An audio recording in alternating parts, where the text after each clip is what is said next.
नमस्कार स्टूडेंट, आज हम लोग अपने हेल्थ एजुकेशन की इस सीरीज को डिस्कस करते हैं। हेल्थ एजुकेशन एक ऐसी स्वास्थ्य शिक्षा की हम लोग प्रणाली को स्टार्ट किए हुए हैं जिसमें हम अनेकों प्रकार के रोग के बारे में डिस्कस किए हुए हैं। यदि आपको कैंसर, एड्स और तरह तरह के रोग जैसे हार्ट अटैक इन सब के बारे में जानना है तो हमारे इस हेल्थ एजुकेशन सीरीज पर विजिट करिए और प्राप्त करिए एक कॉन्सेप्चुअल और एक बहुत ही कम समय में अच्छा सा एक जो है प्रॉपर तरीके से बोल सकते हैं क्वांटम ऑफ एनर्जी, अर्थात ऊर्जा का एक पैकेट या नॉलेज ऑफ एनर्जी। आइए स्टार्ट करते हैं हेल्थ एजुकेशन। हेल्थ एजुकेशन में आज डिस्कस होगा T3 disease. Wow, T3 disease है क्या? अगर हम T3 डिजीज की बात करें तो कोई अगर इन T3 डिजीज के बारे में जान रहा होगा तो कमेंट्स बॉक्स में जरूर बताइएगा। T3 डिजीज मतलब यहाँ पर 3 प्रकार की डिजीज हैं। कौन कौन सी? तो एक है आपका टीबी, दूसरा है आपका जो है टाइफाइड, तीसरा है टिटनेस। टीबी, टाइफाइड और tetanus, that is known as T3 disease. TB, typhoid और टिटनेस, इन तीनों रोगों को हम लोग बोलते हैं T3 डिजीज अर्थात T3 रोग। अब हम टीबी के बारे में डिस्कस करेंगे। टीबी क्या होता है, किस प्रकार से ये फैलता है, इन सब के बारे में हम लोग डिस्कस करेंगे। क्या टीबी एक संक्रामक रोग है या नहीं है? क्या ये किसी दूषित जल खाने से होता है या किसी दूषित जल पीने से होता है? इन सब के बारे में हम डिस्कस करेंगे। आइए डिस्कस करते हैं टीबी किसके कारण होता है। अगर हम पूछें, टीबी एक जीवाणु जनित रोग है जो माइक्रोबैक्टीरियम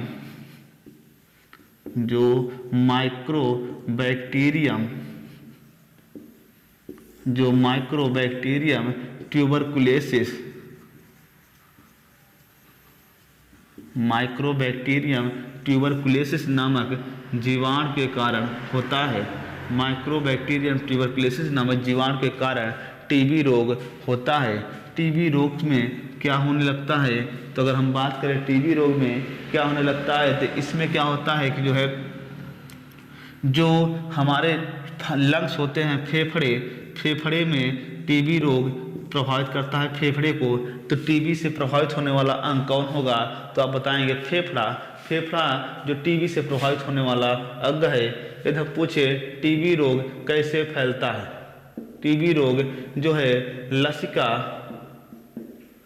लसिका या रक्तदान करने से फैलता है। ऐसे व्यक्ति जो टीबी से संक्रमित हैं और वो अपना किसी को रक्तदान या लसिका दे रहे होंगे तो टीबी रोग से पीड़ित है, तो दूसरे व्यक्ति को भी टीबी होने के क्या हो सकते हैं?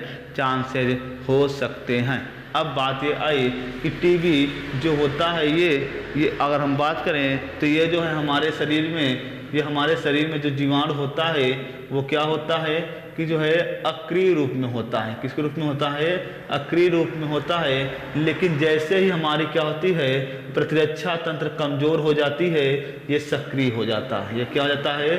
सक्रिय हो जाता है। और इस टीबी का कोई अभी तक इलाज संभव ही नहीं है। इस टीबी का कोई अभी तक क्या है? इलाज संभव ही नहीं है। तो आपने देख लिया टीबी को किस प्रकार से आप जानते हैं। तो टीबी कैसे फैलता है? तो लोगों के संपर्क में आने से भी टीबी फैलता है।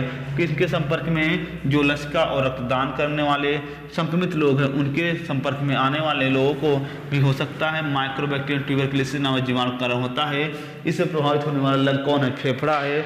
और ये हमारे जीवाणु जो हमारे शरीर के अंदर अक्रिय रूप में होता है, लेकिन जैसे हमारी प्रतिरोधक क्षमता कमजोर हो जाती है तुरंत ये क्या हो जाता है? सक्रिय रूप में आकर के और जो है ये हमारे शरीर को मतलब फेफड़ों को बहुत ज़्यादा क्या कर देता है? हानि पहुंचा देता है।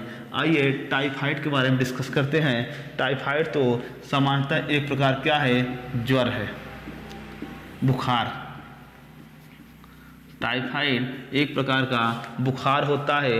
ये किसके कारण होता है अगर हम पूछें तो आप किसके कारण बताएंगे कि टाइफाइड रोग होता है। अगर हम टाइफाइड रोग बताएं तो टाइफाइड रोग जो है सल्मोनेला टाइफी नामक बैक्टीरिया के कारण होता है, अर्थात यह भी एक जीवाणुजनित रोग है।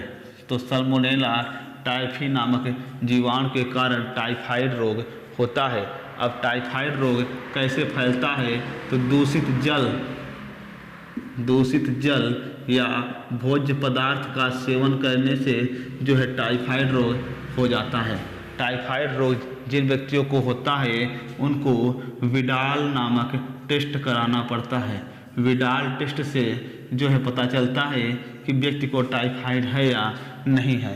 तो टाइफाइड सल्मोनेला नामक टाइफी नामक जीवाणु के कारण होता है।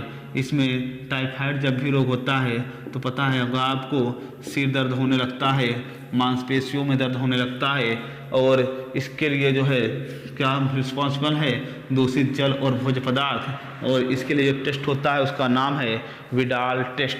आइए टिटनेस के बारे में बात करें। टिटनेस क्या है? टिटनेस जो है यह भी एक जीवाणुजनित रोग है, अर्थात T3 जो डिजीज़ है टिटनेस, टाइफाइड और टीबी, ये तीनों ही रोग जो है जीवाणुजनित रोग माने गए हैं। अगर हम टिटनेस की बात करें तो आप टिटनेस बताएंगे यह भी एक जीवाणुजनित ही रोग है। अब जीवाणुजनित रोग है तो किस जीवाणु कारण होता है तो आप बताएंगे क्लोस्ट्रीडियम टिटेनी। क्लोस्ट्रीडियम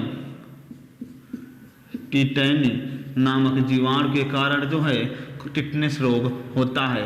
या बोलेंगे बैसिलस टिटेनी नामक जीवाणु के कारण जो है ये रोग होता है, टिटनेस रोग होता है। अब टिटनेस रोग को दूसरा नाम क्या है तो इसे बोलते हैं धनुष टंकार रोग। टिटनेस रोग का दूसरा नाम क्या है तो बताते हैं। टिटनेस रोग का दूसरा नाम है धनुष टंकार रोग। धनुष टंकार रोग जो होता है यह एक ऐसा रोग होता है जिसमें क्या होता है, टिटनेस रोग में हमारी तंत्रिका तंत्र प्रभावित होती है। हमारी तंत्रिका तंत्र क्या होती है टिटनेस रोग में प्रभावित होती है, अर्थात हमारे तंत्रिका तंत्र में ये रहता है और मांसपेशियों को सिकोड़े रहता है। ये टिटनेस रोग होता है। टिटनेस रोग अक्सर जो है जब कोई जो है लौह पदार्थ जिसमें क्या होता है कि जो है मूर्छा वगैरह खो जाता है उसको लगने से टिटनेस रोग होता है। इसके लिए 24 घंटे के अंदर इंजेक्शन लगवाना इसके लिए रिस्पॉन्सिबल होता है। इस प्रकार से हम लोगों ने क्या किया, अपने हेल्थ एजुकेशन के T3 डिजीज़ के बारे में बिल्कुल अच्छे तरीके से डिस्कस कर लिए। अगर यदि आपको इन सब के बारे में कोई कहीं भी डाउट हो तो कमेंट्स बॉक्स में उस इंक्वायरी को ज़रूर दीजिएगा, जिससे हम आप लोगों को एक अच्छी तरीके से हेल्थ एजुकेशन की शिक्षा को प्रवाहित कर सकें। धन्यवाद।